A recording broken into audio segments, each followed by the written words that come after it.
En la primera sessió, recursos i metabolisme. En primer lloc, agraeixo en nom dels comissaris al Col·legi d'Arquitectes l'oportunitat que ens ha donat de celebrar aquest cicle. De fet, Hàbitat 2 és la continuació del cicle Hàbitat que vam organitzar aquí mateix l'any passat i que teniu disponible a la web del col·legi. La idea de fons d'Hàbitat és explorar la relació entre l'arquitectura i el nostre habitar. Un concepte, una noció aquesta d'habitar, que entenem que transcendeix el fet construït. I entenem també que els arquitectes, en el moment en què ens plantegem la construcció i la transformació del nostre entorn, haurien d'incorporar el manteniment i la conservació de la biosfera i dels recursos, que són, finalment, els que donen suport a la nostra vida. Proposem, per tant, una visió ampliada de les conseqüències que té la nostra professió, la nostra disciplina i la nostra activitat com a arquitectes, on s'incorporin aquests conceptes. La primera edició d'Hàbitat va ser una aproximació més teòrica, amb la idea, precisament, d'expandir els nostres horitzons i els conceptes que maneguem habitualment.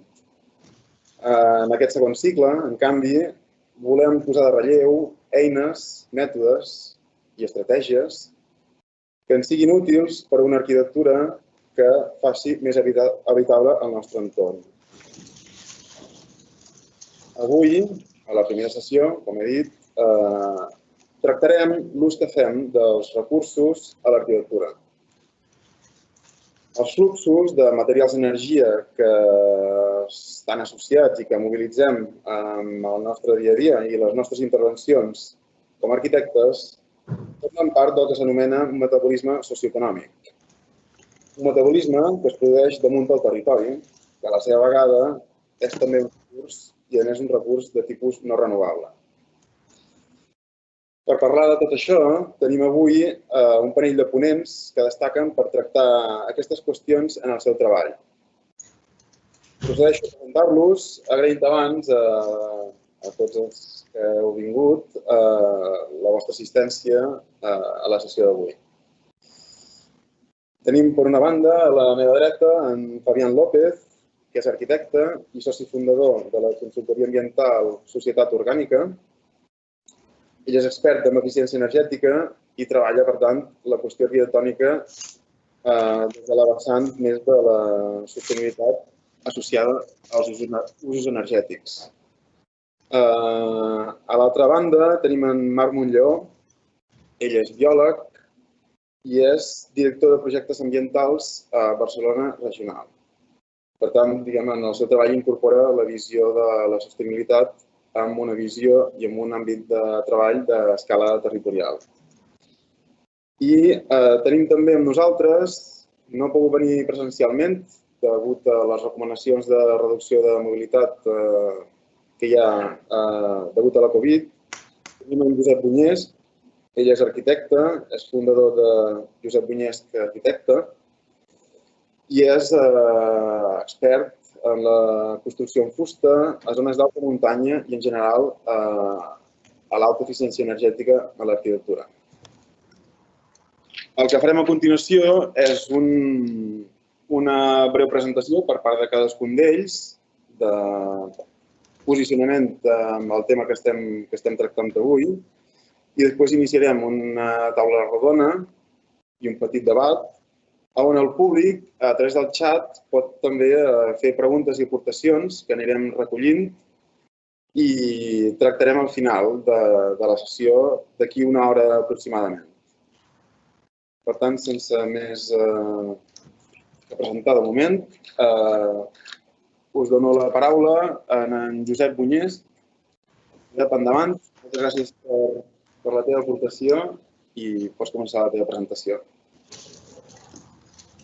Molt bé. Doncs comparteixo la presentació.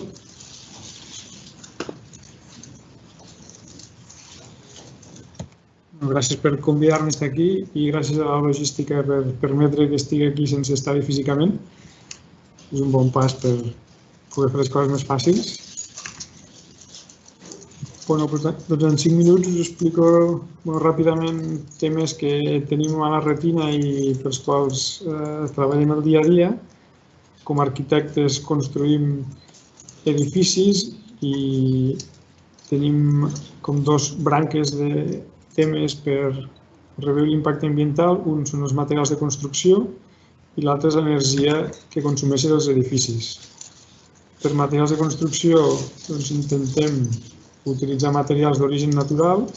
En aquest cas la fusta és un dels més clars, ja que a més és un material que es regenera espontàniament sobre el planeta Terra, sobre la capa de terra es va regenerant, amb el qual és un material de construcció renovable.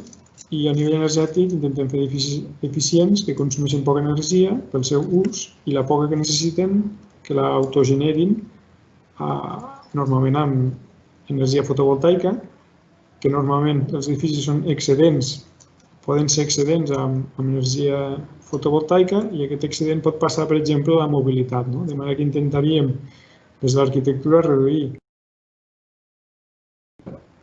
l'energia dels materials de construcció, compensar l'energia d'ús amb la mobilitat. D'aquesta manera, reduir moltíssim, amb la tecnologia que tenim avui, podem reduir moltíssim el consum d'energia i de recursos del planeta. Tot això, si passem abans de la revolució industrial, no té cap sentit, perquè abans ja no utilitzaven energies no renovables, amb la qual eren molt més eficients que nosaltres ara.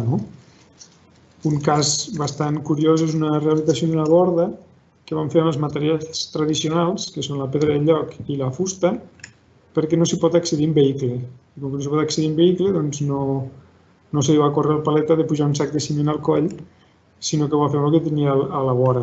Gràcies a la dificultat d'accés va ser una intervenció molt autèntica i molt radical a nivell de material. La coberta es fa amb palla que originàriament era del cereal que es conreava a la zona i era com un subproducte perquè volien el gra i aquí s'utilitza la palla com a coberta. Aquesta coberta ja té 6 o 7 anys i es manté perfectament i amb la gràcia que és tan natural que aquesta tanca que veieu és una tanca perquè els cavalls no es mengin la palla a la coberta. Perdona, tenim algun problema tècnic perquè no estem veient les diapos. Potser has de compartir... No heu vist cap? No, no hem vist cap, només la cara. Vale, doncs així... Ara ho veieu? Sí, ara s'està movent. Si has de fer pantalla completa... Bueno, ho deixo així, si cas. Així ho veieu? Sí. Potser s'ha de fer pantalla completa que canvia i no ho veu. Bueno, passo ràpid això que us he explicat abans, o sigui, no passa res si no heu vist això, són uns esquemes, amb el qual és aquí, suposo, quan sí que és més interessant veure les imatges. Aquesta és la coberta que us deia de palla utilitzada com a material de cobriment i d'impermeabilització, totalment natural i transpirable. I el que us deia exacte aquí, amb aquesta tanca que serveix perquè els cavalls o els animals del bosc no es mengin la coberta. És un material tan natural que és comestible. És un cas bastant extrem, però existeix. Llavors, si anem baixant a diferents punts de la construcció, també es poden fer fonaments amb materials molt naturals, en aquest cas és pedra amb una mena de gabions, amb una mica de metall que fa la unió de la fusta amb el terra, i això era per una cama de pastors que es va construir en un camp de treball que també els materials naturals fan de bon treballar i de bon tocar. D'aquesta manera, tots aquests voluntaris estan ben contents d'estar aquí tocant això i no altres materials més agressius o menys naturals que per lo que sigui no són tan afins a nosaltres. Això per la vessant material, com dos exemples més exagerats, i aquesta és la part energètica. Com els arbres i com els animals al planeta Terra funcionen amb l'energia del sol, que és el que ho mou tot, i des de la tradició el sol ja ha estat una font d'energia que s'ha intentat captar des dels edificis amb més o menys tecnologia, i a mesura que tenim més capacitat de captar el sol, doncs tenim sistemes més potents per captar aquest sol, que ens permet escalfar sobradament els edificis i ens permet, inclús en situacions extremes d'un entorn exterior molt dur, arribar a tenir condicions de temperatura i confort bastant bones gràcies al disseny bioclimàtic, els aïllaments i el sistema constructiu. Aquí també són casos una mica extraordinaris i exagerats o extrems, de refugis de muntanya en els que, utilitzant els materials naturals i el disseny bioclimàtic, s'aconsegueix uns espais confortables a l'interior amb materials naturals en un lloc molt extrem. Si això s'aconsegueix en un lloc molt extrem, vol dir que en un lloc no tan extrem com podria ser a la ciutat, doncs podem també aconseguir-ho. I aquest cas és Can Portabella, un centre cívic a Barcelona, al barri de Sant Andreu, que a més es recupera un edifici existent, que també és una de les parts importants amb l'estalvi material, és aprofitar el que ja existeix, i en aquest cas el fet d'utilitzar molta fusta i aprofitar la part d'estructura existent, fem un balanç de CO2 que pot ser negatiu si considerem que la fusta resta CO2, ja que emmagatzema en el seu interior CO2. Hi ha tant volum de fusta que compensa tots els altres materials. Amb la qual és una obra que a nivell de balanç de CO2, mentre no es destrueixi la fusta que té a l'estructura, doncs és una obra que val més la pena fer-la que no haver-la fet. Recuperant l'estructura tradicional amb un atri central i a nivell energètic que la captació solar de la coberta, de la pròpia coberta, subministri al cap de l'any més energia que la que consumeix, i això sense fer massa càlculs sofisticats que poden estar equivocats. Aquí el que utilitzem, com ja fa 4 o 5 anys que funciona, són les dades reals de consum de xarxa del comptador i generació fotovoltaica de l'inversor. Això no té error, no té marge d'error, i és la realitat i assumeix i incorpora totes les irregularitats possibles en tots els processos. I veiem que tot i ser un edifici de rehabilitat, i a dins de Barcelona està generant més energia amb la seva coberta fotovoltaica, que tampoc és extraordinària, més energia que la que està agafant de la red. Com a objectiu de tots els edificis en un futur que ja és un present.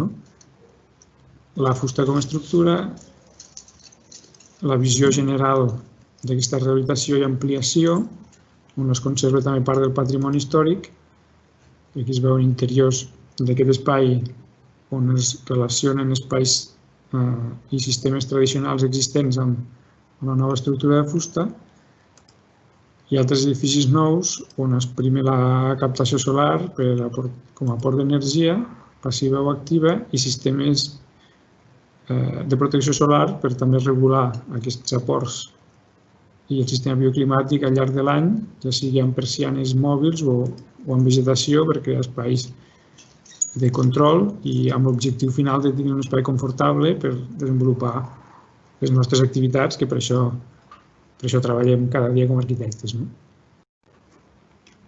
Ja està, aquesta seria com la meva aportació inicial de la visió del que tenim una mica al cap.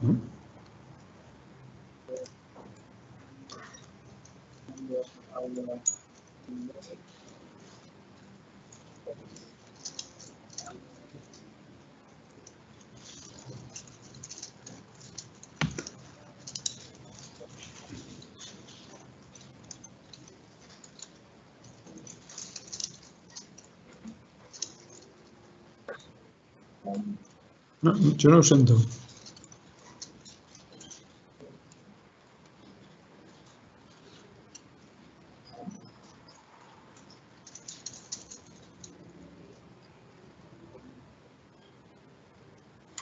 I, Josep, podries apagar el teu micro perquè se sent soroll de fons? A ver, ¿ahora? Millor. ¿Ahora mejor?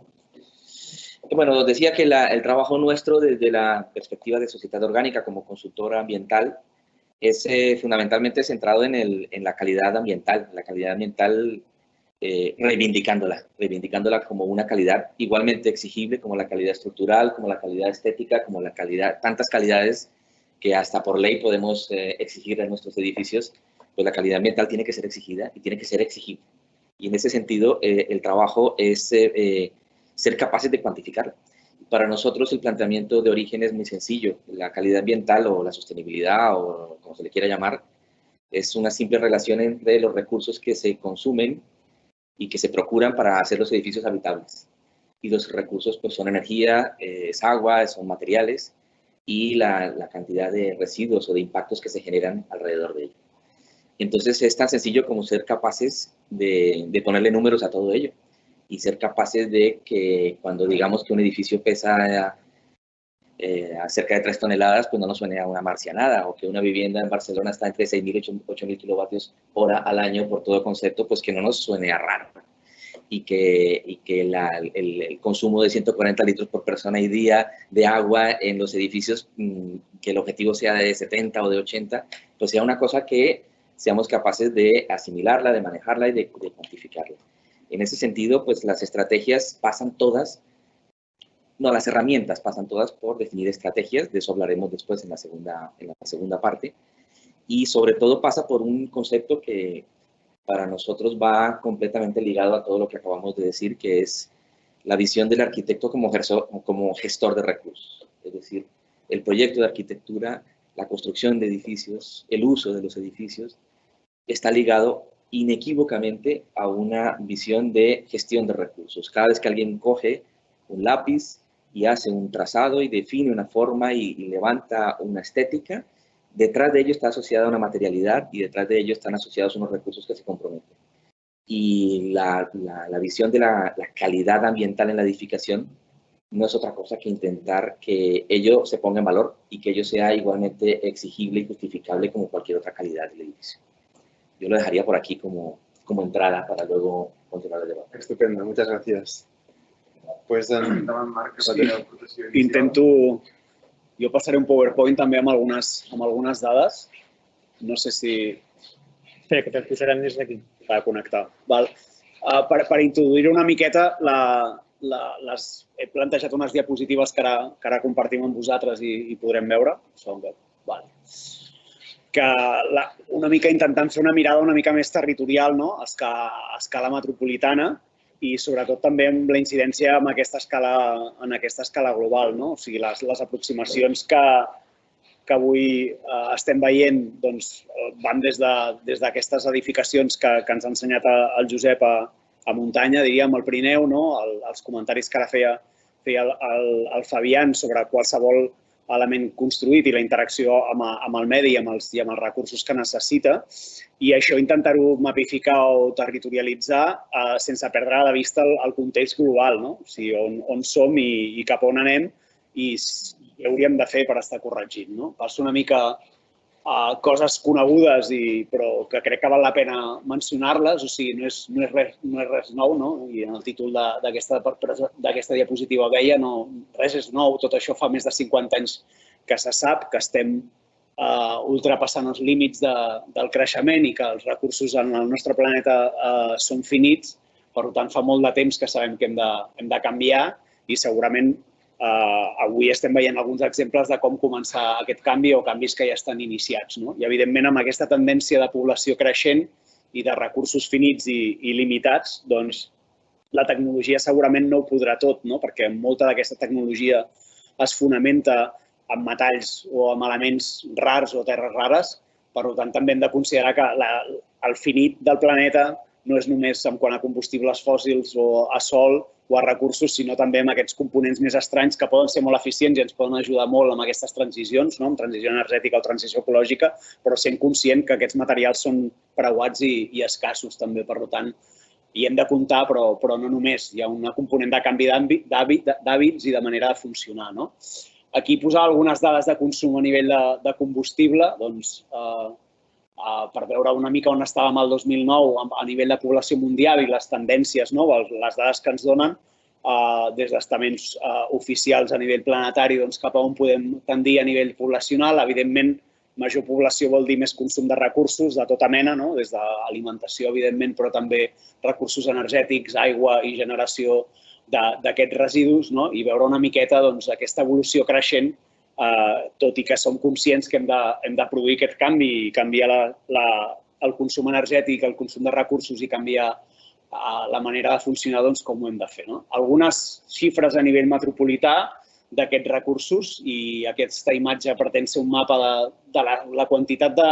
Hi hauria totes les xarxes de servei, des d'infraestructures viàries, ferroviàries, xarxes i línies d'alta tensió, però també de gas, de CLH, per dir aquest funcionament de la ciutat i de la metròpolis, sense aquestes connexions difícilment es pot produir. Estem superlluny de l'autosuficiència i jo crec que aquestes dades ho demostren. O sigui, som dependents de territoris foranis o de recursos foranis i molts d'aquests recursos no els tenim, no són propis de la nostra geografia i els hem d'anar a cercar fora. Per tant, tenim un llarg recorregut a tallar i a canviar aquestes maneres de fer. Hi ha recursos propis, els ha mencionat el Josep i els ha mencionat el Fabián. Evidentment, l'energia solar hi és i estem en una geografia que en pot gaudir extremadament. En el marc de treballs que vam fer per l'àrea metropolitana, i he posat algunes referències i webs que podeu després consultar, doncs vam fer aquest treball d'un potencial del càlcul fotovoltaic de les cobertes dels edificis metropolitans per veure quin seria un potencial teòric. Evidentment, a la que baixes d'escala i entres a les escales que treballen el Fabián i el Josep, doncs segurament hi ha matisos sobre aquest potencial, però sí que es veuen unes xifres entre un 35 i un 42% d'autoproducció podria ser possible en aquest territori metropolità, i això sobretot faria referència a les diapositives anteriors, quan estem mirant o veient aquestes quantitats de combustible, ja sigui gas o derivats del petroli, que ens acaben entrant per produir energia o per poder-nos moure. Durant bastantes dècades hem sigut captius de les línies i els processos molt lineals, les cadenes de producció extremadament lineals. El planeta mai ha treballat de manera lineal o ha funcionat de manera lineal a nivell de cicles, i els cicles biogeoquímics, precisament amb el factor, evidentment, escalar i temporal de cadascun dels cicles amb les seves complexitats, però busquen aquesta circularitat, i ja fa temps que s'ha incorporat tant amb l'arquitectura, amb el disseny o amb la planificació el concepte d'economia circular, d'anar interserint o intentar imitar aquests cicles que fa la natura, per tant, tancar cicles. Algunes xifres d'altres recursos, per exemple, és conegut que l'àrea metropolitana té un recurs preuat propi, que serien els aqüífers del Besòs i del Llobregat, però ja ho veieu, amb un 30% en un any promig, doncs ens ve de fora, ens ve de recursos d'altres conques, en aquest cas de la conca del Ter, del nord, de l'àmbit de Girona, i per tant la població metropolitana sense aquest recurs a dia d'avui no podria segurament funcionar tal com funciona. Si això ho intentes baixar d'escala i aproximar-te a l'escala de teixit o de municipi, doncs cada vegada pots anar afinant i pots fer aquesta aproximació escalar més territorial per després fer aquesta mirada que en Josep i en Fabián fan més des de la praxis de la pròpia edificació, doncs ha d'anar convergint.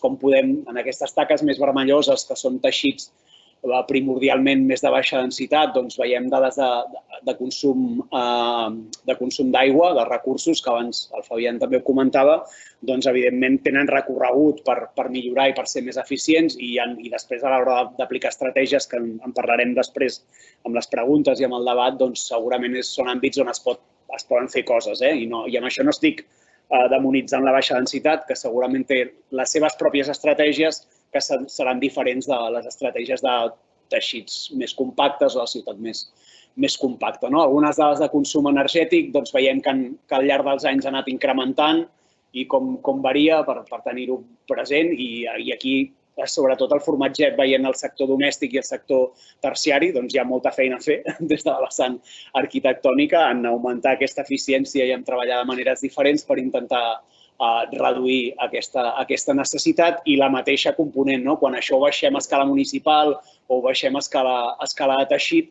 doncs, entendre aquestes lògiques i com des de la planificació territorial, ara que estem en un moment que l'àrea metropolitana està en el procés de redacció del PDU metropolità, doncs com es pot fer incidència ja des d'escales de planificació per poder fer aquests canvis o fonamentar aquests canvis. Recorregut per fer, si mirem, doncs estem en un àmbit territorialment molt construït, molt consolidat, amb edificacions de promig dels anys 49 o dels anys 64, per tant, jo crec que hi ha molta feina i feina complexa a fer des de la vessant de la restauració i la rehabilitació i això jo crec que en aquesta casa és el millor lloc per dir-ho, per fer-ne bandera i per tirar endavant. I quan mirem dades de certificacions energètiques, que són les dades que hi ha a l'abast a dia d'avui, doncs veiem que, evidentment, estem lluny de certificacions energètiques de molta eficiència que la tecnologia i el bon disseny poden assolir, evidentment, perquè en anys anteriors no s'exigien aquests graus i no es tenia segurament tot aquest nivell d'exigència, doncs tenim marge per recórrer i marge per tirar endavant.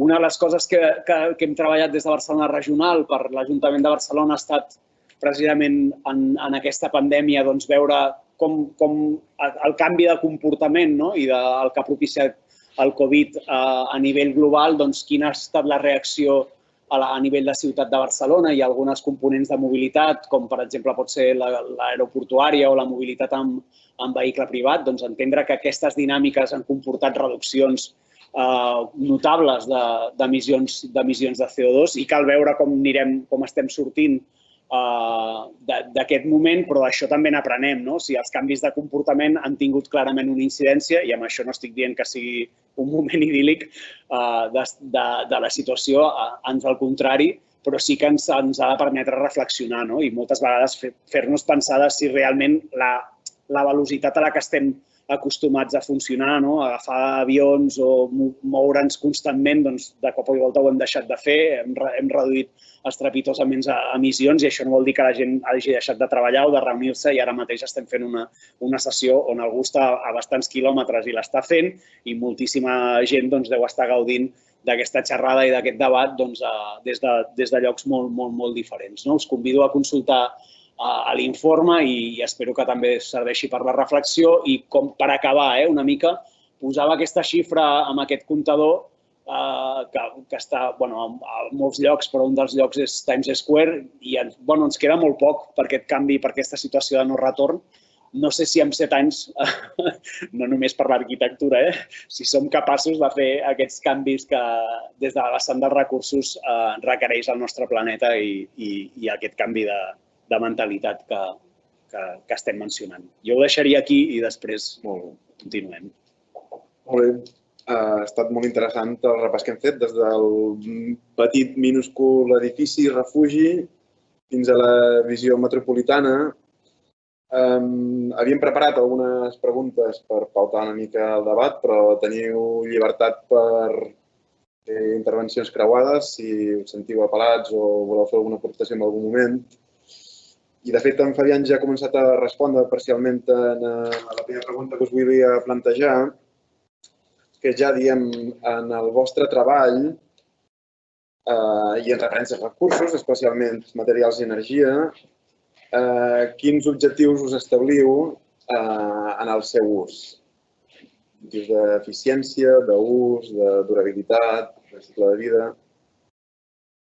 Si vols començar tu mateix, Fabián, i acabar de completar la primera intervenció. Yo antes enuncié que el asunto iba por las herramientas con que se da respuesta a lo que yo denominaba calidad ambiental. Para nosotros no son otras que las estrategias de proyecto. Hay que tener una estrategia de proyecto. Yo mientras Marga enseñaba sus mapas y sus datos, yo me estaba acordando de una tesis doctoral bellísima de Carla Fentanes, que dirigió Albert Pucci y que se presentó hace unos años en la UPC. Ella hacía un trabajo muy bonito en la selva Lacandona, en México, y analizaba una comunidad, analizaba un entorno construido y empezó a analizar cómo gestionaba los recursos de esa comunidad y empezó a descubrir unas pistas interesantísimas, que es que se construían una cantidad de edificios en función de la cantidad de árboles disponibles para talar y que se construían y se aumentaba el tamaño de la población en función de la capacidad de regeneración de árboles respetando la cantidad de leña que se necesitaba para cocinar. Por tanto, una comunidad que tenía un equilibrio entre los recursos que disponía para hacer sus ciudades y para hacer funcionar y hacer habitables sus edificios. Y ellos tenían una estrategia de proyecto que era guardar ese equilibrio. Eso es lo que nosotros reclamamos a un proyectista, ¿no? No puede ser que tú hagas un edificio o una ciudad o un planeamiento y no seas consciente de lo que estás poniendo en juego, ¿no? Claro, a los indios lacandones les hubiera gustado tener los mapas de Marc. Nosotros tenemos, claro, no hay disculpa, nosotros sabemos la energía que tenemos en las cubiertas, sabemos los litros de agua que nos caen, sabemos los materiales que están disponibles a 10, a 5, a 500 y a 2000 kilómetros a la redonda. No es tan difícil centrarnos a hacer un ejercicio de, con esos recursos, con la periodicidad con los que los podemos tomar, qué capacidad, qué ciudades somos capaces de hacer, qué edificios somos capaces de producir. Y no continuar con la impunidad que tenemos hoy día, que es que nadie da cuenta de ello. No se da cuenta, no se rinde cuenta de ello. Y que yo creo que es un tema que tendríamos que ser capaces de corregir todos, desde la formación, pasando por la parte profesional, etcétera, etcétera. Por tanto, insisto, para nosotros es una estrategia de proyecto que pasa por apostar por líneas de trabajo. Yusef nos enseñaba al comienzo una línea de trabajo que es los materiales de origen biosférico. Vale, yo voy a apostar por tomar ese tipo de materiales para hacer mis edificios.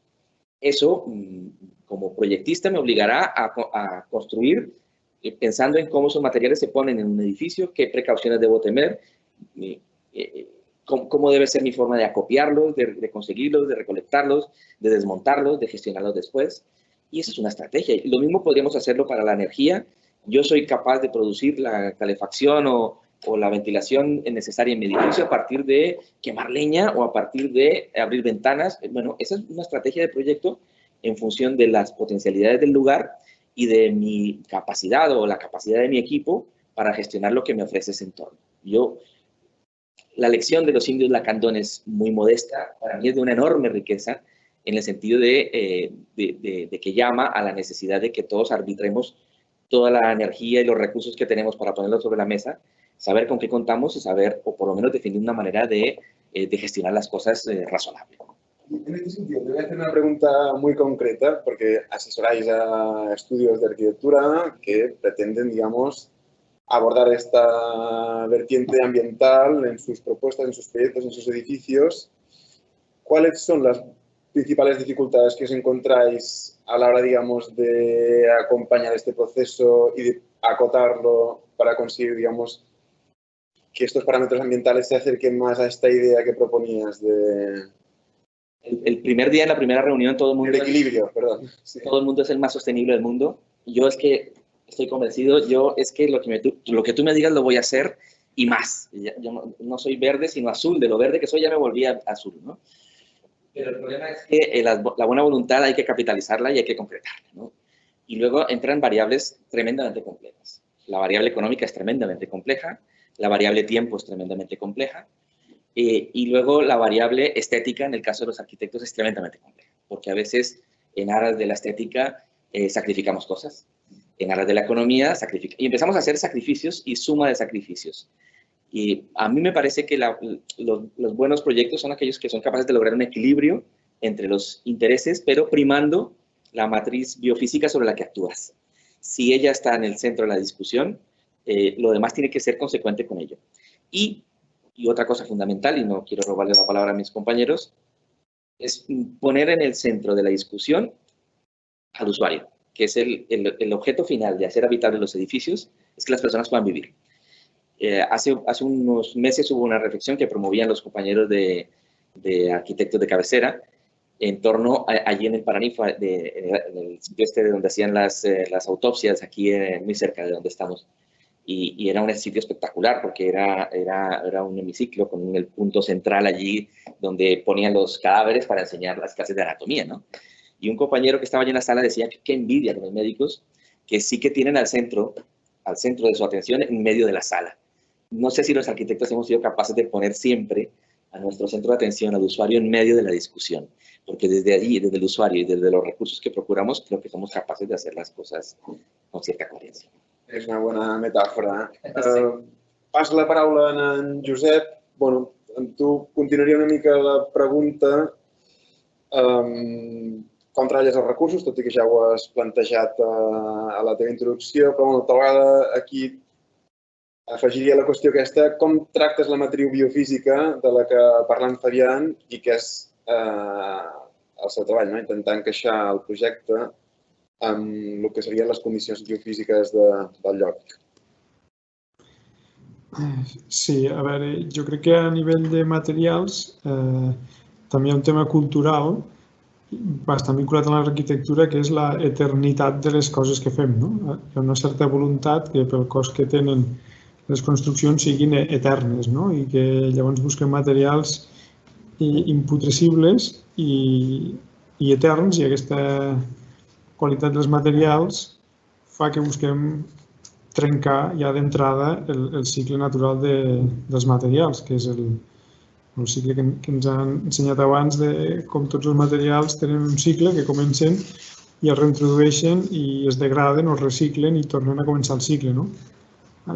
Culturalment tenim aquesta mentalitat de trencar el cicle ja d'entrada, amb la qual ja estem treballant des de fa molts anys perquè això no passi. Amb la qual per mig segle XX ha desenvolupat una sèrie de materials bastant capaços de buscar aquest eterna durabilitat, des de alumini inoxidable, materials de protecció que trenquen una mica la dinàmica natural de la biosfera, que tot té una vida i tot té una mort i tot té una segona vida o una transformació. Aquest tema cultural crec que és una mica la base del problema actual del consum de recursos, perquè no volem que les coses deixin de ser per lo que estaven pensades i només serveixin pel primer ús. Llavors jo crec que això ja és un tema social d'entrada, amb la qual tot el que sigui materials que s'han de reposicionar o entendre que, com la coberta de palla que heu vist, ja sabien que al cap d'un cert temps l'havien de refer, però era un subproducte que tenia el material abundant i que cada any tenien material d'aquest, amb la qual no era un problema, només era un problema de temps, però allò ja està pensat així. Per mi el problema més important és aquest, és la consciència que les coses han de ser eternes quan nosaltres no som eterns i vivim en una societat que no acceptem que els edificis envelleixin, no acceptem que nosaltres mateixos envellim i ens degradem i morim. És com un tema tabú amb nosaltres i en conseqüència als edificis que pensem.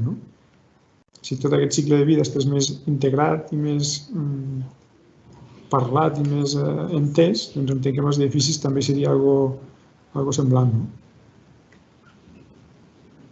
És interessant perquè aquí has introduït l'escala temps, nosaltres centràvem una mica el debat a partir de la idea d'escala d'objecte o d'àmbit d'estudi d'intervenció. I passo la pregunta a en Marc, que ja sabem que treballa a la gran escala de perspectiva territorial, que fins i tot la gran escala que treballa és insuficient perquè veiem com el territori en el que opera bàsicament depèn també d'altres territoris. I et passo la mateixa pregunta, una mica el plantejament del teu treball del dia a dia a l'hora d'establir estratègies i planejament pel territori, on entenc que l'escala temps és aquí fonamental, perquè ja ho estàs fent amb uns anys vista i, a més, amb unes conseqüències que tenen una projecció molt més enllà en el temps, en el futur, no?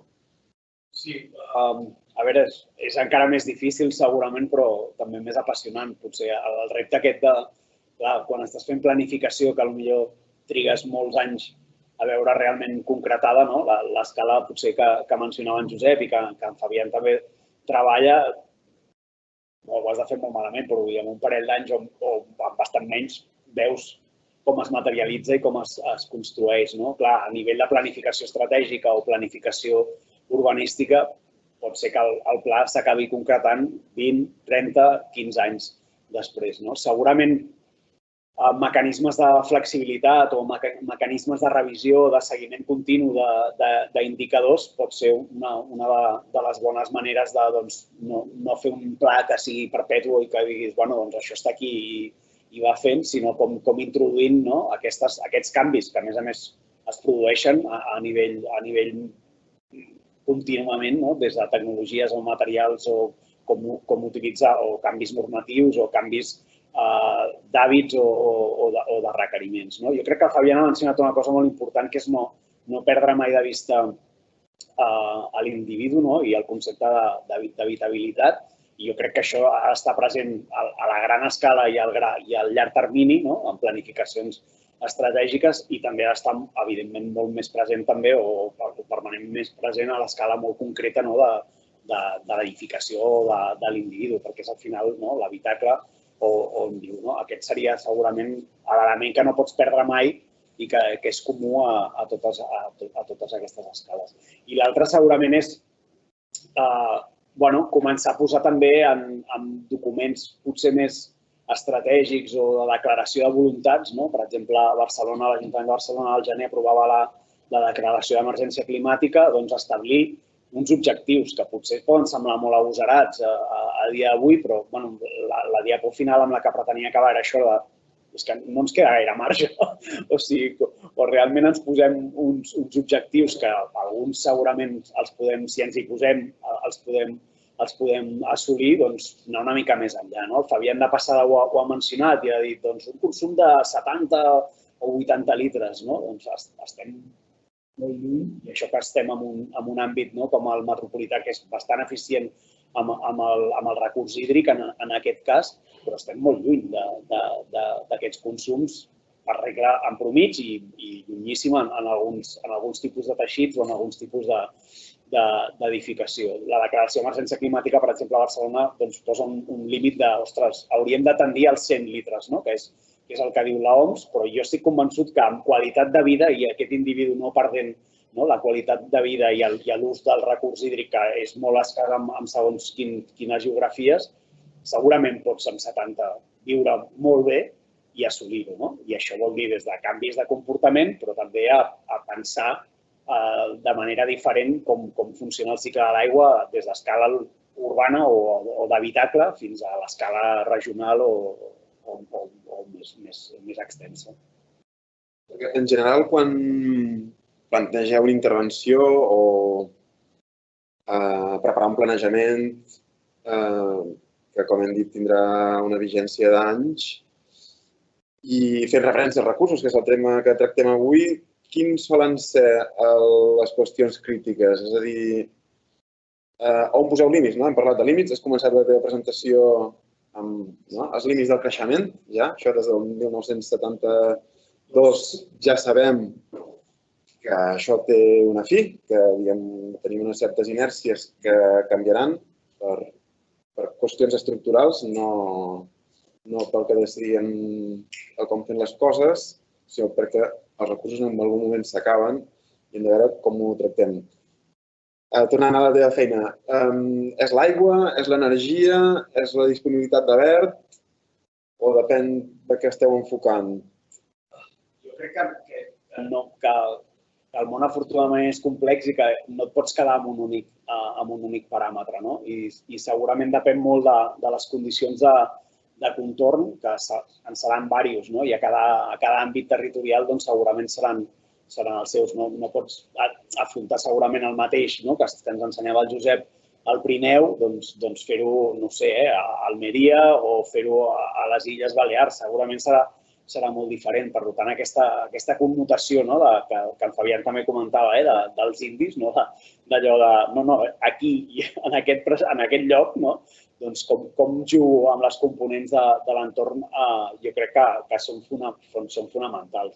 Malauradament, moltes vegades seguim tenint mancança d'accés a informació, tot i que pots començar a fer alguns mapes o veure algunes dades, però segueix mancant informació i quan afrontes el repte de la planificació no tens tot allò que potser voldries, i això no vol dir que t'hagis d'intoxicar d'aquest accés d'informació, però en casos concrets pot ser que no tinguis accés a la bona informació. I després l'altre és començar a fixar paràmetres de dir, sobretot establir cap a on volem anar, o sigui, visualitzar allò, si fem aquesta normativa o si fem aquesta estratègia, cap a on podem arribar a ser-hi.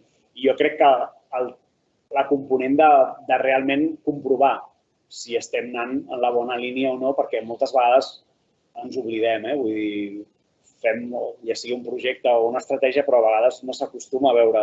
Un seguiment. Exacte, allò que hem dit que volem anar i volem arribar cap allà, doncs primer podem revisar si hem de realment arribar allà i l'altre és, bueno, estem anant en la bona línia o les diferents variables ens estan dient que l'estratègia o el pla o el que hem pensat doncs no s'està produint. Jo crec que això és aquesta constant reanàlisi o repensar i fer-ho àgil no sempre és evident. Molt bé. Això es porta una mica a la segona qüestió que volíem plantejar en el debat d'avui i li passaré la paraula al Fabián i és, bueno, en el teu treball, en la teva aportació des de Societat Orgànica, principalment entenc, quines són les eines, els mètodes i les estratègies que utilitzeu per poder parametritzar i treballar aquestes qüestions referents específicament als recursos, però en el teu cas sabem que és l'energia la teva especialitat. Però, bueno, quin és el teu calaix d'eines? Bueno, ligaba un poco con lo que decía antes de la definición de estrategias, como la herramienta principal es que haya una estrategia. Y seguido de eso, pues hay que soportarla demostrando que somos técnicos. Y los técnicos sabemos contar vatios y contar kilos y contar metros y sabemos cuantificar litros. Y en eso nos podemos apoyar de diferentes asideros, ¿no? Desde la evaluación propia del técnico que proyecta, mide y calcula, o la evaluación asociada a la justificación del cumplimiento normativo, por ejemplo. La normativa nos agobia a veces con paparaza que hay que entregar para justificar un proyecto, pero también puede ser la oportunidad de cuantificar cosas y de medirlas en aras de cumplir con unos compromisos, ¿no? En ese sentido, de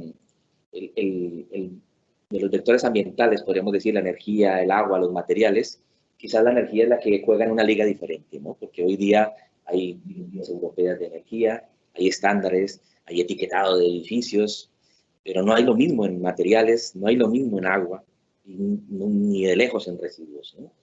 En ese sentido, la energía ha abierto, o tiene un camino abierto. Hay herramientas buenas, regulares o malas, pero hay herramientas y unidades de medida que ya la sociedad reconoce, ¿no?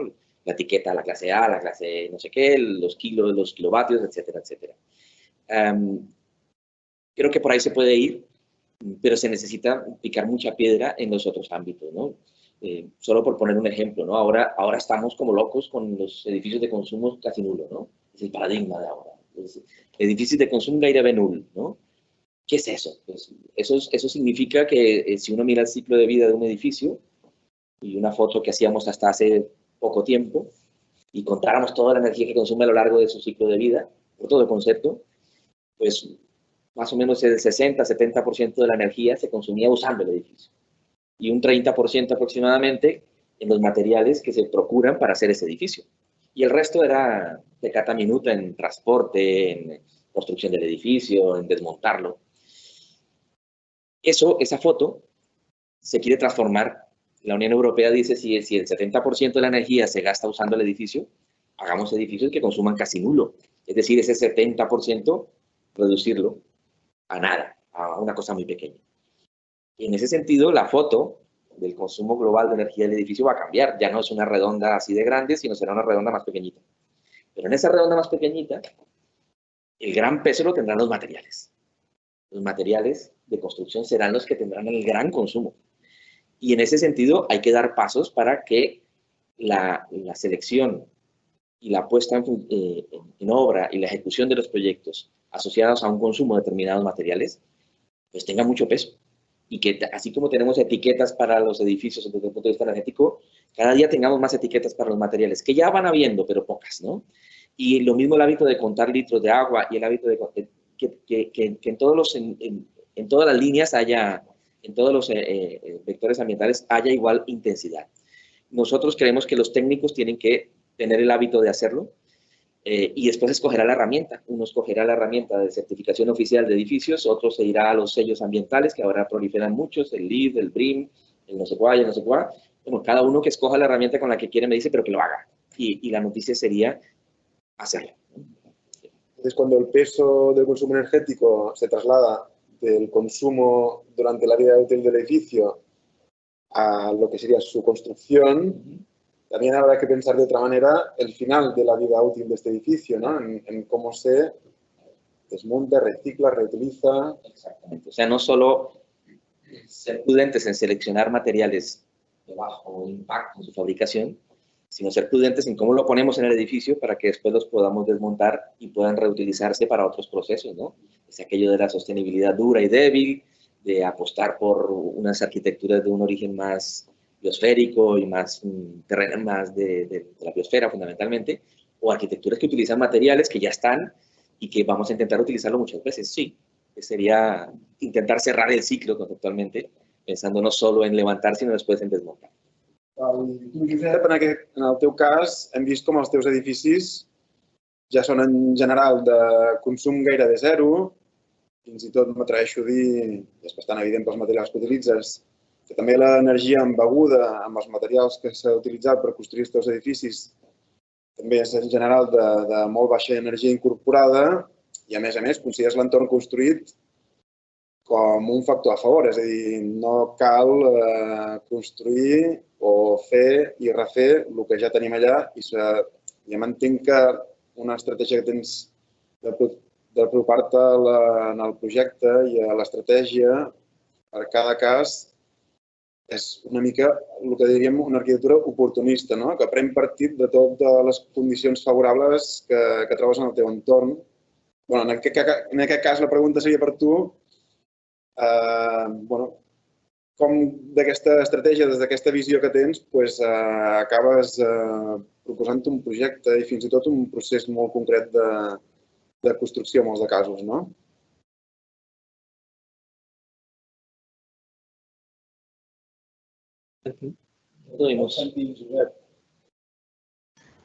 Ja està. Lo de l'arquitectura oportunista jo crec que està bé com a paraula i més ens defineix bastant com a...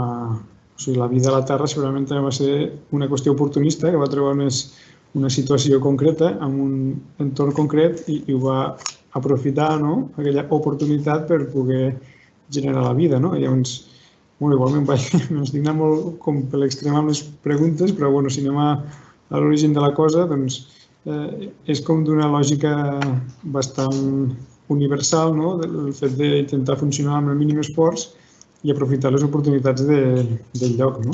Això sempre s'ha fet i sempre es continuarà fent, perquè la llei del mínim esforç és així molt l'univers, no? I igual com ningú se li ocorre anar amb camió a fer la compra de 10 quilos de coses, un camió pot portar 10 o 15 tonelades, perquè ni entre l'aparcament ni...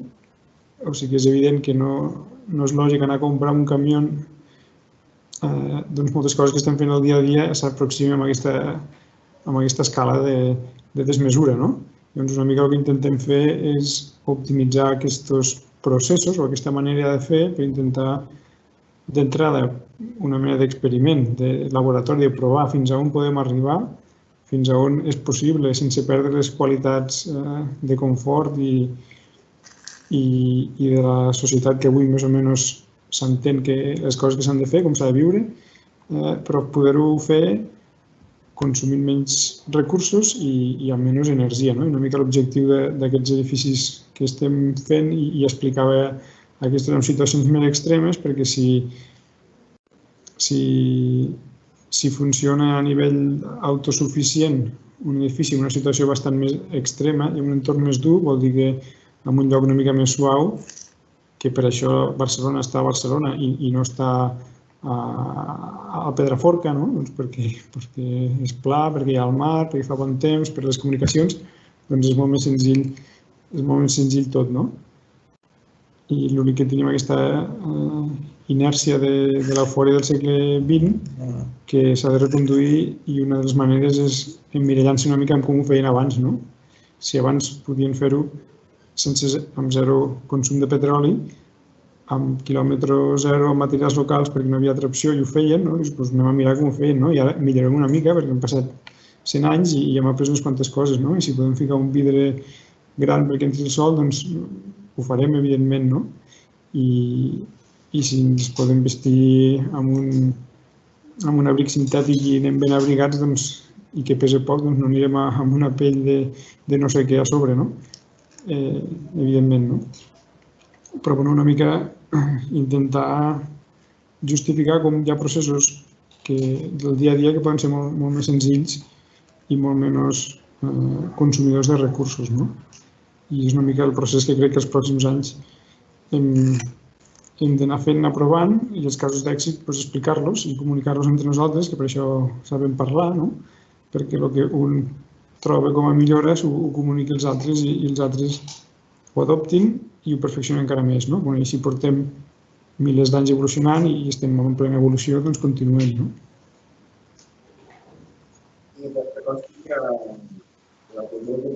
Amb el millor sentit de la paraula, perquè requereix, una, la visió i enteniment del que està passant, i dues, la intel·ligència per operar en conseqüència per treure partit de totes les oportunitats que trobes a l'indret i a la situació que te trobes en cada cas, no?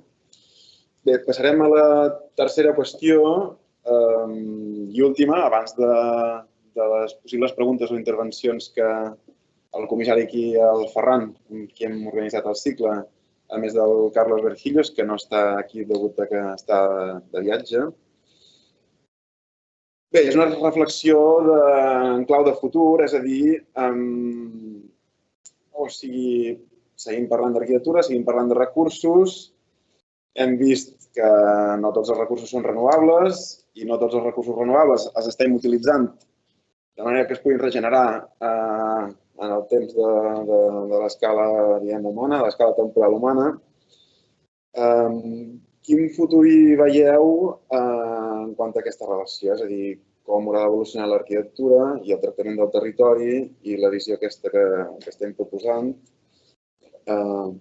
perquè la qüestió de la gestió dels recursos tingui una certa viabilitat d'aquí a dècades i generacions futures. Si vols començar tu mateix, Fabián. Muy bien. Para mí el reto, y hablo en nombre también de los compañeros de Sociedad Orgánica, el reto es ser capaces de ese paradigma que mencionaba hace un momento del edificio de consumo casi nulo, en inglés el acrónimo es Nearly Zero Energy Building, NETZEB, ¿no? Entonces pasar del NETZEB al NETZIB, que es el Nearly Zero Impact Building, y que haga los esfuerzos que hacen energía también en agua, en materiales y en residuos, que lo haga todo, que lo transversalice. Ese creo que debería ser el esfuerzo fundamental y pasa por lo que mencionaba antes, ¿no? Buscar un equilibrio en términos de legislación, en términos de interés mediático, en términos de movilización de recursos, un equilibrio con lo que ha pasado respecto a la energía, con respecto a los otros recursos que se consumen en la edificación. Ese es un reto fundamental y yo creo que es el horizonte que ya no es opcional. Creo que no nos podemos dejar de permitirnos no hacerlo, ¿no? Y el otro es para mí el tema de la persona, de los usuarios. Yo antes hacía la referencia a los míos lacandones que hacían un exquisito ejercicio de qué recursos dispongo para hacer lo que tengo que hacer, y lo hacía en términos de los recursos físicos y lo que la matriz biofísica le ofrecía para hacerlo, biofísica le ofrecía para hacerlo, ¿no? Y podríamos hacerlo del revés, y en un contexto como el que vivimos hoy día, que es los recursos que la arquitectura y los edificios que hacemos terminan demandándole al usuario, ¿no?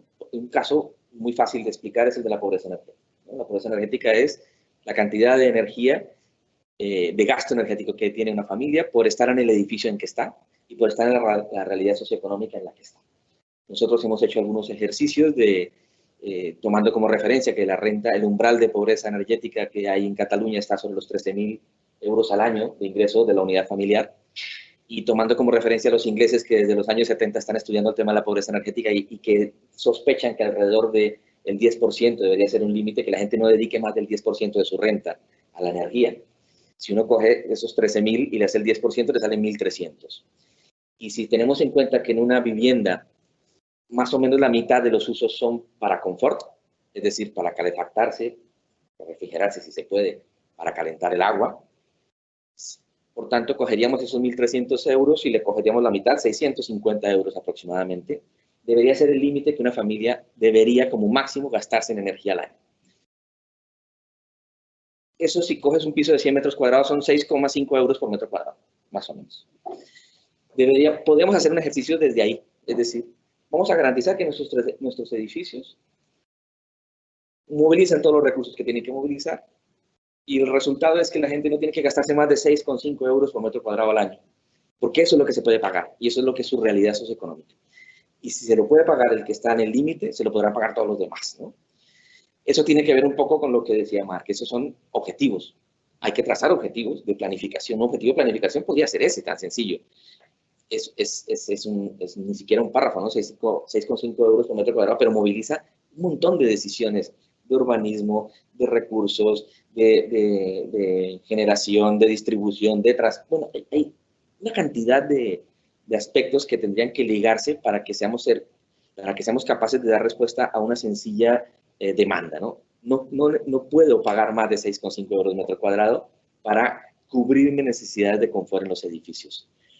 Por tanto, yo creo que es un tema de tener unos objetivos bien trazados, de ser consecuente cuando los trazo. Es muy fácil poner para 2030 erradicar la pobreza energética, como hay muchos documentos de ámbito, no quiero sonrojar a nadie, que dice, yo para 2050 quiero erradicar la pobreza energética. ¿Tú sabes lo que es erradicar la pobreza energética? O yo quiero ser autosuficiente. ¿Tú sabes lo que es ser autosuficiente? Yo creo que si se es ambicioso, pero consciente con los objetivos que se fijan, de ahí para adelante viene todo el camino de ser capaz de descubrir qué es lo que tengo que movilizar y cómo tengo que movilizar y cómo tengo que motivar a la gente para cumplir esos objetivos. Bé, doncs traiem la pregunta a en Marc. Sí, jo crec que hi ha una component de corresponsabilitat, no? A nivell individual, no? També, o sigui, molt de les repercussions de la mobilització d'aquests recursos venen de cadascú, de nosaltres, però també a nivell de corresponsabilitat amb el que mencionava ara en Fabián, de dir, establir reptes que puguem aconseguir o assolir, no? I que realment els verifiquem i que els comprovem, perquè si no acaben sent brindis al sol, allò de, bueno, doncs ja hi arribarem i ens posem un límit ben lluny, no? El 2040, doncs això, ciutat, zero emissions. Bueno, aquí el 2040 doncs ja veurem on som i com hi arribem, no? Jo crec que per això cal aquesta seriositat i aquesta corresponsabilitat individual, però també col·lectiva, no? Una miqueta de tenir clar que això cal fer-ho. I a la vegada jo crec que és engrescador, vull dir que per totes les disciplines, vull dir que ara, pensant, per exemple, Amsterdam té una estratègia de circularitat molt fonamentada en la construcció i és de les poques ciutats que ho té, però normalment no hem pensat mai les ciutats amb això, en com es munten i pensant que és que l'hem de desmuntar i part d'aquest desmuntatge l'hauríem de poder aprofitar. Aquesta logística inversa amb el refer ciutat, doncs segurament jo crec que pot donar molt a pensar i que és un gran repte per tothom de com l'abordem i sobretot en ciutats com la nostra o com l'entorn metropolità nostre, que dius, està ja molt madur, molt construït, molt consolidat, encara ho fa més atractiu segurament de fer. Hem tingut aquesta tendència d'anar elaborant i d'anar consumint sol, que sempre és més fàcil i evidentment molt més econòmic segurament, per tant ha pesat molt també aquesta vessant econòmica, però regeneració, reconstrucció, reutilització, rehabilitació, molt d'això és un repte i fer-ho bé i fer aquesta logística de no senzillament destrueixo i ho porto a un abocador d'inerts i tornem a extreure recursos i tal, doncs fem-ho. I segurament també és una mica tornar a velocitats potser anteriors o a maneres de fer anteriors i segurament a muntanya els murs de pedra seca, com que sabien que els havia costat treure les pedres i muntar-los, doncs si el poden aprofitar, doncs l'aprofiten i el que no fan és dir no, treu el mur i porten pedres noves, doncs no, reutilitzem les que segurament tenen tenen una bona component encara d'ús, no? I això jo crec que ha de ser engrescador per les disciplines. Molt bé, Josep. Tanques en principi aquest torn com d'intervencions una mica més pautades abans de donar pas a aportacions a preguntes del públic amb la teva visió de futur de les qüestions aquestes que estem plantejant. Bé, doncs sí, comparteixo el que comenten, no?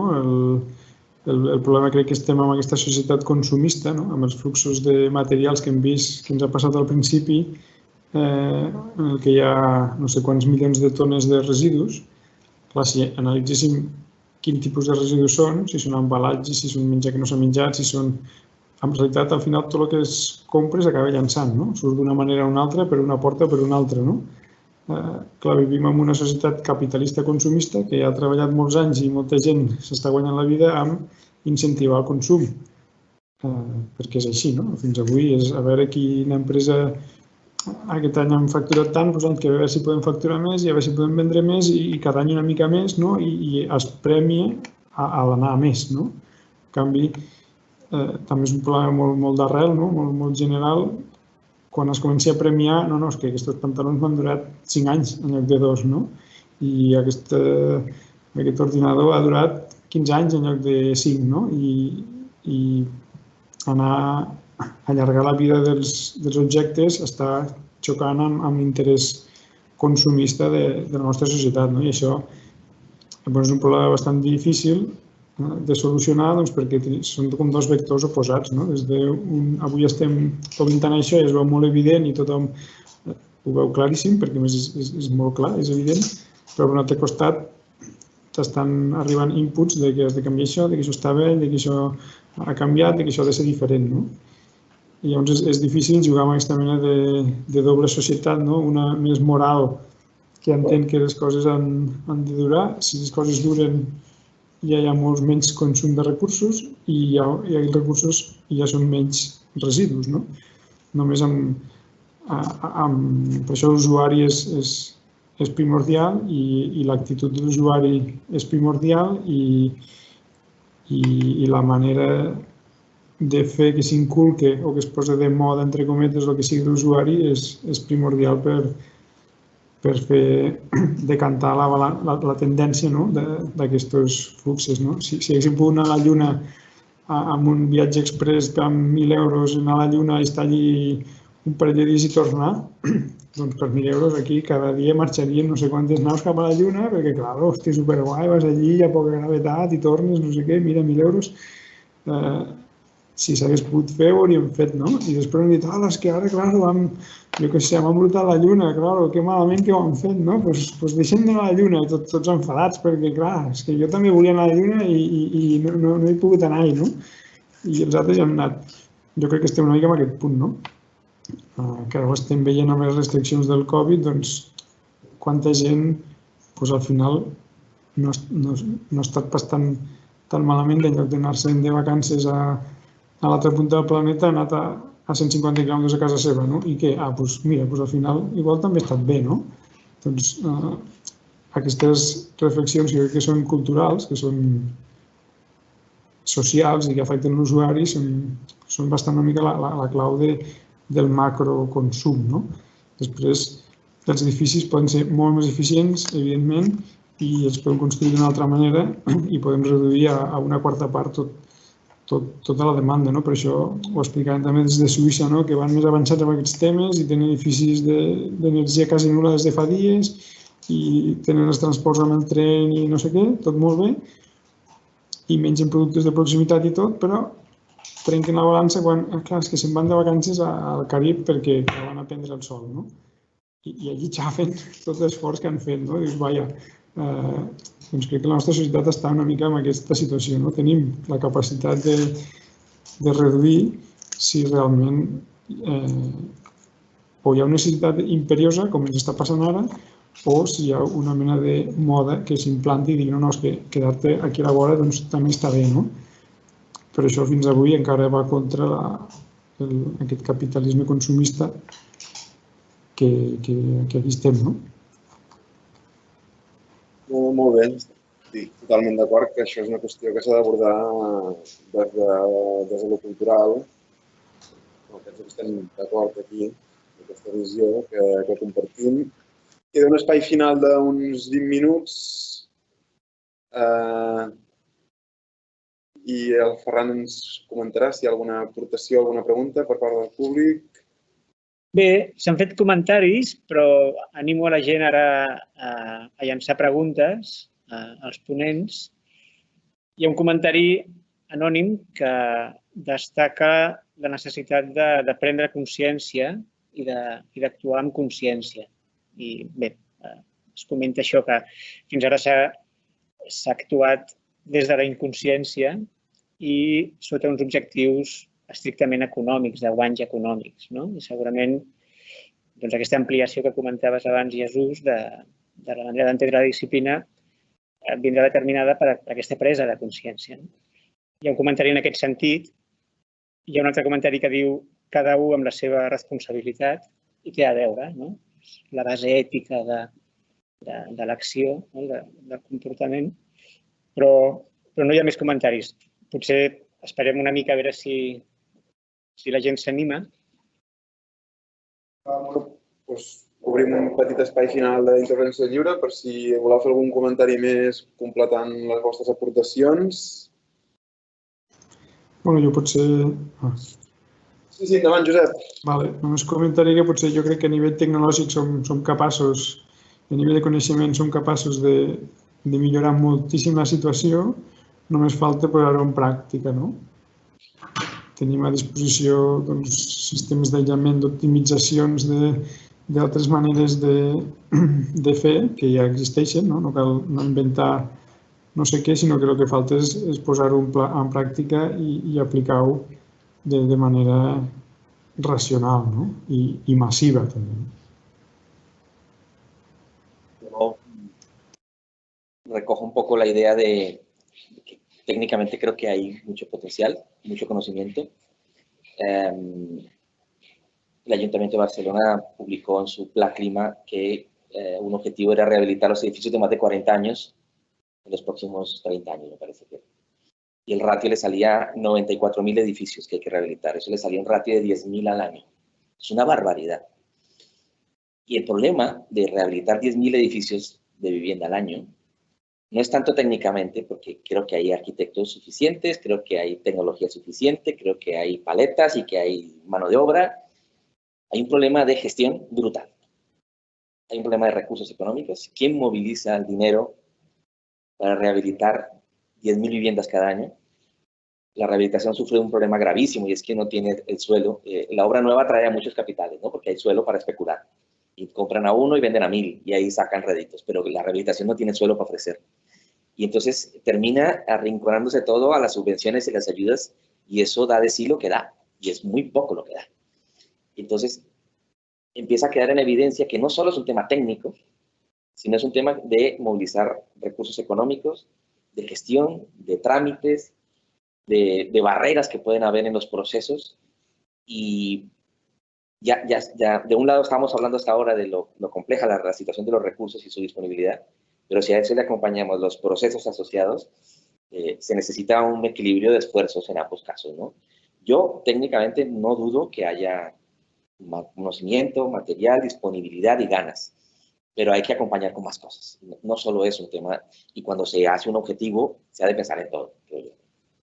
Sí, bueno, jo precisament acabava amb el rellotge perquè el repte és majúscul. O sigui, clar, 7 anys diríem, entre cometes, per no estar al punt de no retorn a nivell de canvi climàtic. No estic dient que en 7 anys s'acaba el planeta, però, clar, una mica són aquestes... Comences a fer càbales de, bueno, i això què suposa, no? De tràmits, llicències, gestió, i dius, ostres, no sé si realment donem l'abast per fer-ho. També crec que cal agafar-s'ho amb ganes, perquè si no, diríem, hòstia, doncs pleguem, no? I no hi ha res a fer i assumim-ho, no? I jo crec que no, que precisament, bueno, si la gent que sempre mira molt la vessant més econòmica o del capital, doncs, bueno, potser el repte està aquí, doncs focalitzar o reconvertir o fer els canvis, els que siguin, formatius, educatius, de base, o buscar mecanismes creatius, i com podem finançar això si realment fins ara sempre ha sigut això, doncs de dir, trec o arraso i transformo camps, diríem, de cols i bledes i patates amb edificació o transformo ciutat consolidada perquè genero tot un capital.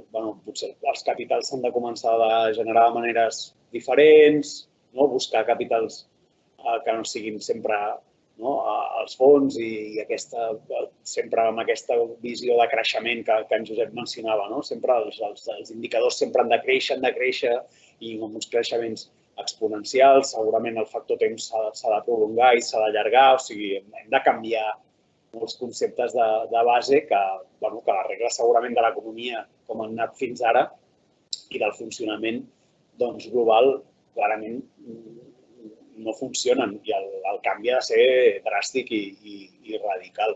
Però jo crec que hi ha possibilitats si es comencen a vehicular i a reconduir aquests recursos. I a més, ho dic en sèrio, crec que és apassionant plantejar-s'ho, de dir com virem i canviem radicalment la nau cap a on estem anant i no deixant-nos a la gent enrere. Jo crec que aquest és el repte majúscul que tenim. Molt bé. Sembla que ha entrat una pregunta. Sí, 3. Una posa sobre la taula la qüestió de la població. O sigui, cada vegada som més persones. La pregunta és com s'aconsegueix el que proposen Marc i en Fabián en aquest planeta amb una previsió de 10.000 milions d'habitants. Això seria, a més del temps, una altra qüestió. Bé, després hi ha un comentari dient que les normatives a complir a vegades limiten la llibertat per incorporar materials o estratègies que aquí s'han comentat. Quines mesures s'estan prenent per adaptar les normatives de l'edificació i producció de materials als requeriments de baix consum energètic i sostenibilitat? Si us sembla, com que ja queda poquet temps per acabar la sessió d'avui, Fabián i Marc, us toca respondre a la qüestió de la població, que clar, aquí també entra en joc, és a dir, de moment la població va creixent i la de les normatives a l'hora d'aplicar materials potser la podeu contestar el Fabián i el Josep. I, perdona? Una última, aquesta sí que... Bé, la de les normatives la signava Xavier Seguí i en Ferran Grau pregunta quina creiem que pot ser la millor manera de transmetre aquests missatges a les escoles d'arquitectura. Sí. Aquesta és l'altra gran qüestió. Llavors, fem un paquet de 3 preguntes. I ho tanquem. Per anar tancant, efectivament, una altra de les qüestions és com tot això ho anem transmetent i va entrant en el currículum de les escoles d'arquitectura, que pel que ens consta encara estan, bastant lluny d'apropar-se a aquesta visió. I, per tant, si us sembla, amb els últims 10 minuts... Començo jo, Endavant. M'agreixo amb la de les escoles d'arquitectura, però ho porto al terreny professional. Mireu, jo tinc la sort de treballar amb moltíssimes disciplines, perquè des de fa ja molts anys que estic a Barcelona Regional, doncs jo crec que una de les virtuts és poder treballar en un equip on estic reunint-me amb geògrafs, amb arquitectes, amb enginyers industrials, enginyers civils, biòlegs, ambientòlegs, geòlegs, i crec que això el món professional s'acaba traspuant cap al món formatiu. I moltes escoles, ho sé, perquè hi participo també en màsters o cursos, ja tenen aquesta multidisciplinaritat. I sobretot el fet col·laboratiu. Jo el que trobo molt enriquidor del món professional és això, que la gent estigui disposada a compartir i a col·laborar. Jo crec que això ha d'anar també baixant cap a les escoles. A nivell normatiu, també m'atreveixo amb aquesta. Jo crec que es comencen a visualitzar coses. L'Ajuntament de Barcelona treu instruccions tècniques per les obres, comença a donar prescripcions a nivell de material, a recomanar amb plecs o amb documents que poden ser més estratègics, però mencionant tot el tema de quilòmetre zero o materials de baix impacte o materials amb cert nivell de certificació, i hi ha alguns d'aquests processos que fa temps que hi van, de fusta certificada, etc. O sigui que, evidentment, el recorregut que hi ha és llarguíssim, però s'està fent i s'hi estan dedicant esforços, diríem, a nivell tècnic. I el que segurament no tinc una resposta senzilla és el de la població.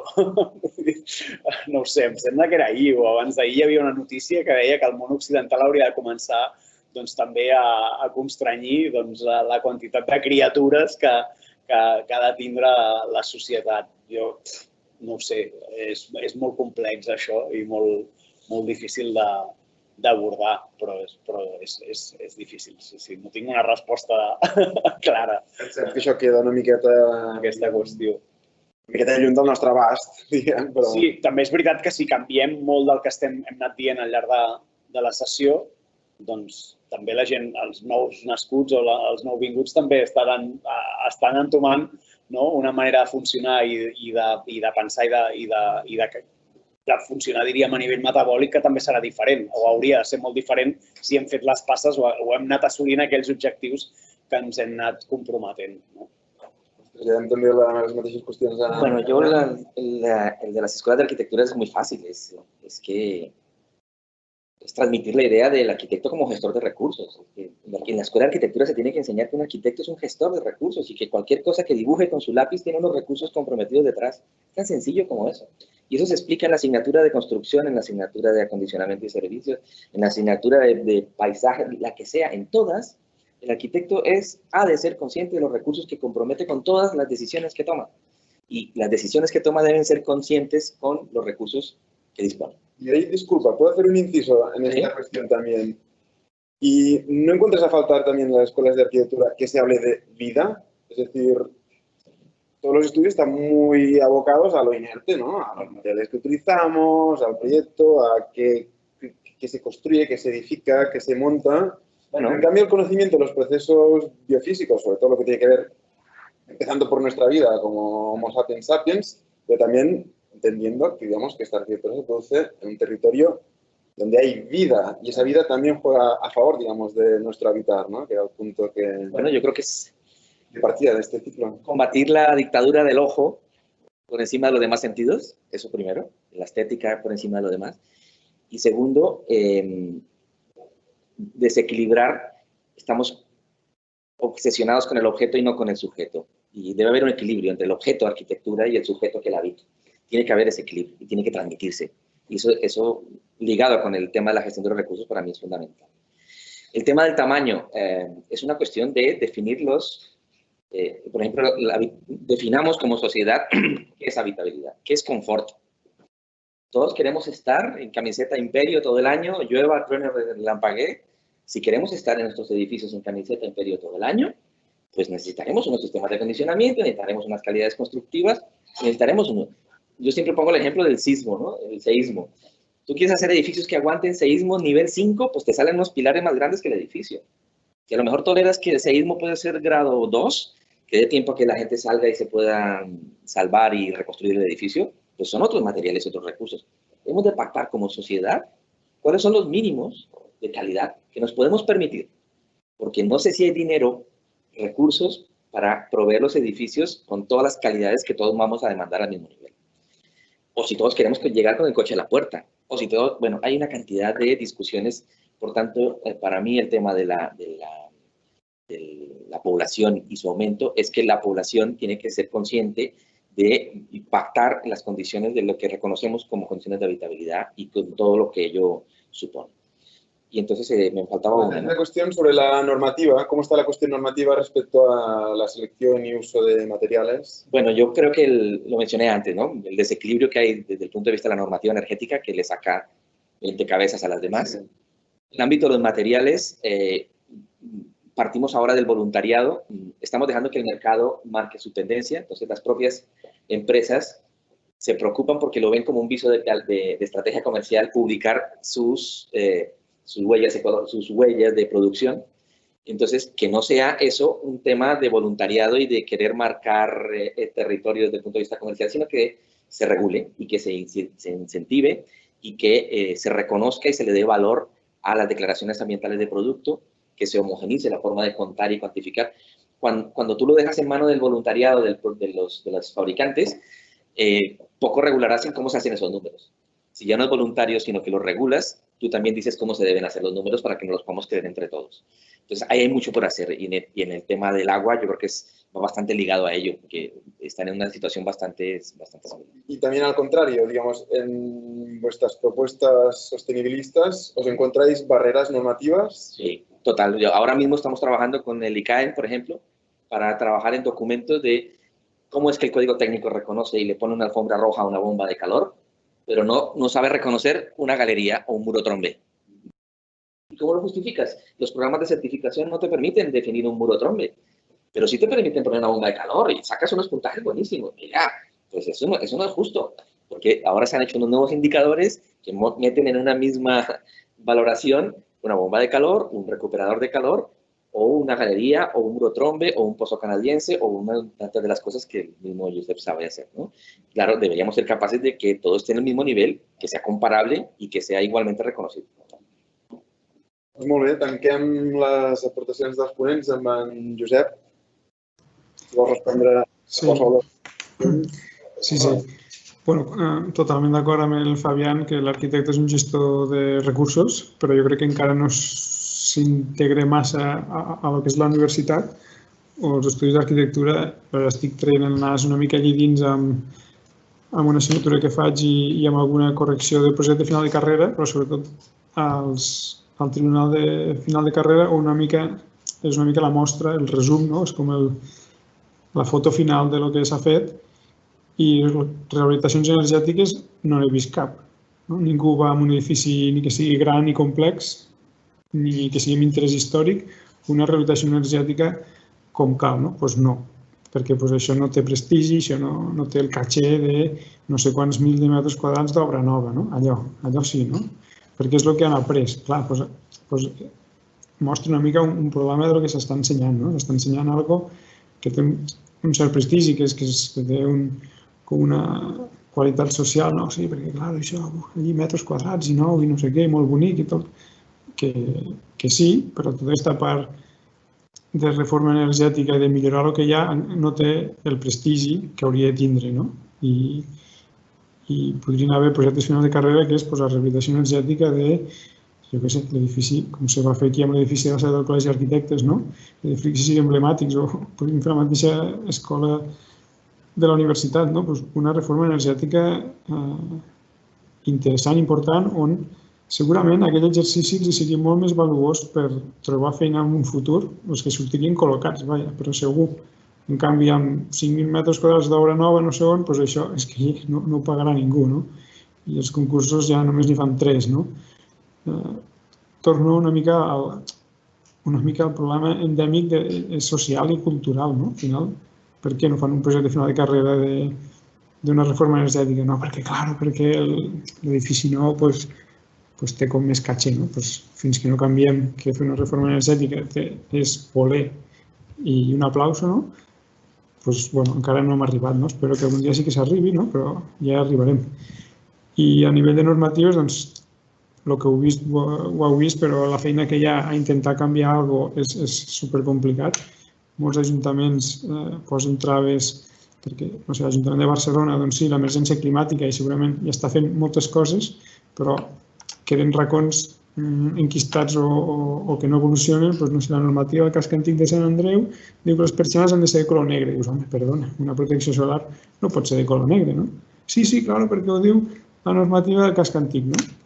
I no pots fer un raonament per molt que hi hagi l'emergència climàtica declarada, no? I com així, doncs, a tots els ajuntaments, no, és que diu que la finestra ha de ser, clar, petita, perquè com que abans era així, ara també, no? Dius, bueno, doncs igual ja no, no? Igual hi ha prou criteris com per justificar que si fa 80 anys ho feien així, ara igual ja no, no? Això són, problemes del dia a dia i que s'haurien renovar bastant tota la manera d'entendre a nivell formal pràcticament totes les normatives de quasi tots els municipis. I bueno, lo de la gent al planeta doncs, no és un problema de números, sinó és un problema de la petjada de cada un. Molt bé, Josep, moltes gràcies. Moltes gràcies, Fabián, i moltes gràcies, Marc. Pensem que ha estat molt interessant i enriquidor. Esperem que pel públic que ens està veient també hagi resultat enriquidora i haguem aportat noves visions i coneixements. I donem també les gràcies a l'equip tècnic aquí present que ha estat fent que tot això funcionés com la seda. El cicle d'Hàbitat 2 tindrà 2 sessions més i us esperem aquí mateix, a la mateixa hora, el proper 12 de novembre, amb el segon tema que tractarem, que és el de la biosfera i els ecosistemes.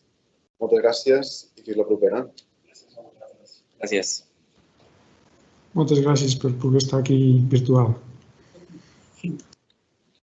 Adéu. Adéu, Josep.